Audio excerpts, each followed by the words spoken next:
మా Tata Motors share price ఈరోజు తగ్గింది, మళ్ళీ లాస్ అంటున్నారు రిజల్ట్స్, అవునా? యాక్చువల్గా ఏమైందంటే టాటా మోటార్స్ ఆపరేటింగ్ ప్రాఫిట్ అయితే లాస్ట్ ఇయర్ సెప్టెంబర్ క్వార్టర్కి ఈ ఇయర్ సెప్టెంబర్ క్వార్టర్కి కంపేర్ చేస్తే అరౌండ్ లాస్ట్ ఇయర్ నుంచి ఈ ఇయర్కి 400 crores ప్రాఫిటే ఉంది, అంటే ఇంక్రీజ్ అయింది.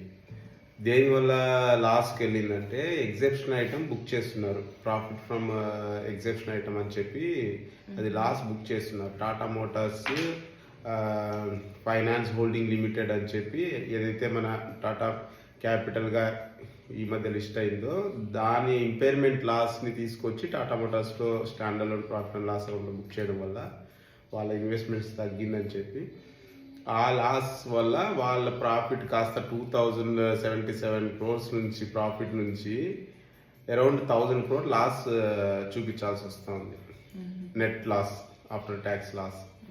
సో అది పెద్ద ఎగ్జెప్షన్ ఐటమ్, మనం డెసిషన్ మేకింగ్కి ఎప్పటికీ కన్సిడర్ చేయం, ఎందుకంటే అది ఓవర్ ఏ పీరియడ్ దాని ఇంపాక్ట్ అయితే 0.